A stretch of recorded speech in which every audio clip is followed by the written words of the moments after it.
알렙루야, 안녕하세요. 전 알렙TV의 알렙 목사입니다. 오늘 이 시간에는 알바스찬에 대해서 말씀을 드리려고 합니다.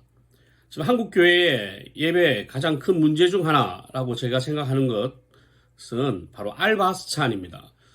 특별히 큰 교회, 성가대와 오케스트라가 있는 교회를 보면 지휘자를 모실 때 대부분 사례를 주고 전문 지휘자를 모십니다.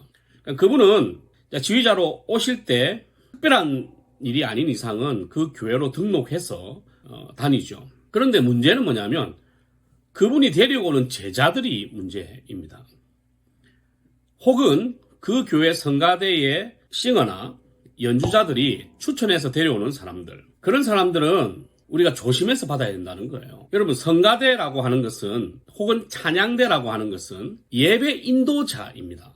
여러분, 목사님만 예배 인도자가 아니에요. 예배 전체를 이끌어가는 인도자가 예배 인도자인데, 목사님도 예배 인도자고, 사회자도 예배 인도자고, 찬송 인도자도 예배 인도자인 거예요. 그러면 성가대가 뭐예요?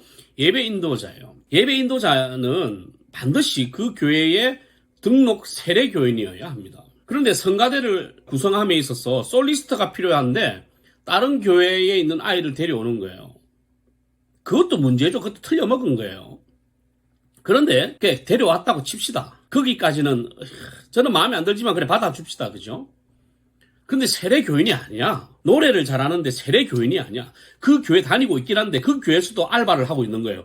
그래서 세례 교인이 아닌데 여기서 얼마를 준다고 하니까 교수님 말 따라 아니면 친구 말 따라 와가지고 여기서 섬기는 거예요.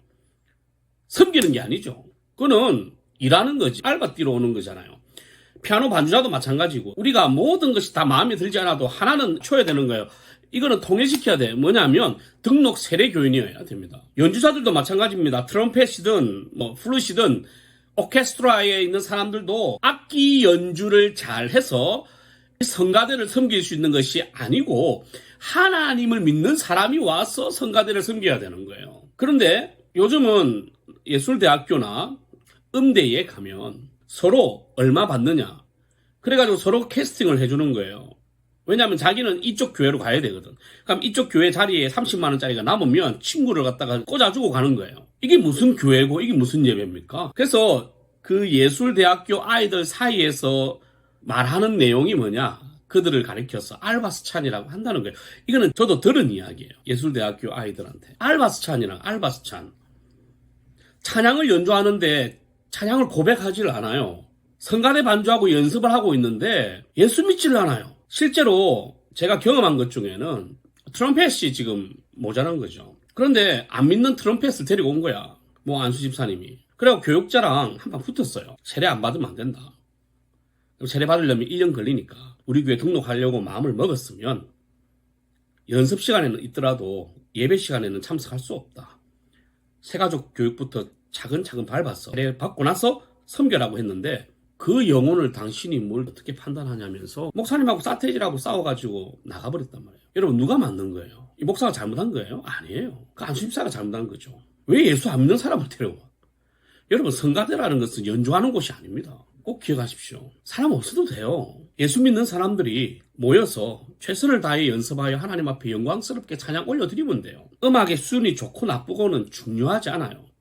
좋으면 좋겠죠. 하지만 예수 안 믿는 사람들 모아놓고 불교 신자 모아놓고 찬송가 불러가지고 그게 은혜스럽게 들린다면 그거는 그 교회도 문제인 거야. 왜냐하면 그건 은혜스럽게 안 들려야 되는데 믿음의 고백이 없는 노래를 어떻게 은혜스럽게 들어요. 그게 틀려먹은 거잖아요. 여러분, 알바스찬들이 있는데 혹시 이 영상을 알바스찬들이 보고 있다면 빨리 회개하시고 교회 그만두시든지 예수 안 믿으면 그만두세요. 여러분이 교회를 망치는 거예요. 여러분들이 교회 욕하지 마세요. 왜냐하면 당신이 교회를 망치고 있는 거예요. 왜 교회가 이러냐? 왜 목사가 저러냐?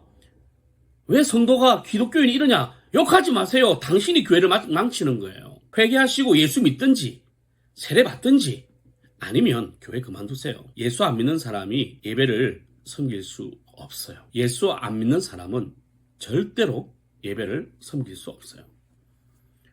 성가대 관계자들 혹은 지휘자님들 잘 들으세요. 여러분들은 예배의 시다바리가 아닙니다. 예배 인도자예요. 찬양 인도하시는 분들 잘 들으세요. 혹은 세션들 잘 들으세요. 인도자만 예배 인도자가 아니에요. 여러분 전체가 다 예배 인도자예요. 근데 그 예배 인도자가 어떻게 감히 예수 안 믿는 사람, 세례 교인이 아닌 사람, 믿음의 고백이 없는 사람을 세울 수 있어요? 그럴 것 같으면 밖에 나가서 하면 되지. 왜 교회 공예배 시간에 하냐고. 등록 세례 교인이 해야 되는 그 자리를. 나는 등록 교인 세례 교인이 아니야. 학습 교인인데 예수님 잘 믿어요. 찬양하고 싶어요. 그 밖에 나가서 하세요. 할 곳이 얼마나 많은데. 왜 세례 안 받았는데 지금까지. 세례 안 받은 이유가 뭐예요? 고백이 없다는 건데. 반드시 기억하십시오. 알바스찬들. 지금 당장 회개해서 예수 믿거나 예수 안 믿고 내가 세례 안 받았다 싶으면 빨리 그만두고 사직서 내고 나가십시오. 교회 욕하지 마세요. 당신이 교회를 갖다가 그렇게 만드는 거예요. 하나님의 몸된 교회에 병균이 들어와가지고 움직이고 있는데 당연히 병들 수밖에 없는 거 아니에요. 목사가 이상하게 보입니까? 당신이 그렇게 만든 거예요. 성가대가 이상하게 보여요? 당신이 그렇게 만드는 거예요. 교회는 영적 공동체거든요. 암덩어리가 왔는데 어떻게 안 망가질 수 있어요? 원래 그런 사람들 아니에요. 당신이 그렇게 만든 거예요. 꼭 기억하시고 예배 관계자들은 반드시 모든 성가대원들, 찬양 인도자들 전부 다 찬양 세션들 세례 확인 여부 다 확인하십시오. 그리고 어디서 세례 받았는지 확인하십시오. 그리고 그 나이를 확인하셔야 돼요. 어떤 사람은 세례를 받았대요. 언제 받았냐 물으니까 8살에 받았대. 8살에 누가 세례를 줍니까? 어떤 사람은 세례를 받았는데 머리에 물을 뿌리는지 기억을 못하는데 어떻게 그걸 기억을 못할 수가 있어요? 세상에. 여러분 기억 못하는 사람이 어떻게 이게 가능해요? 어떤 사람들은요 새가족 수료식 같은 거 새가족 환영식 이거 세례라고 착각하는 사람이 있다니까요. 제가 그걸 다 찾아내봤어요. 날짜도 물어보고 시기도 물어봤는데 딱 그게 새가족 수료식하고 맞물리는 거야. 그러니까 당신은 세례 받은 게 아니다. 받았다는 거야. 집사 달라는 거야. 안 된다. 그래가지고 다시 세례를 시켰어요. 그렇게 하고 집사를 줬습니다. 왜냐면 세례를 받았다는데 아무 기억이 없어. 10년 안에서 받았는데 아무 기억이 없다니까. 그래가지고 제가 10년 모든 것을 다 찾아가지고 세례 일정을 딱 봤는데 아닌 거예요. 딱 그 시기가 그 사람이 등록해가지고 새가족 수료했던 시기였다고. 그래서 집사가 안 된 거지. 자기는 세례 받았다라고 생각을 하고 11조만 하면 집사가 될 줄 알았는데 안 된 거예요. 세례 받았는지 정확하게 판단을 하시고 정확하게 알아보시고 분명하게 등록 세례 교인으로 하나님 앞에 예배 인도자로 바르게 서는 찬양팀 혹은 성가대가 되시길 바라고 알바스찬 몰아내고 근절하는 교회가 되시길 바랍니다. 알렐루야.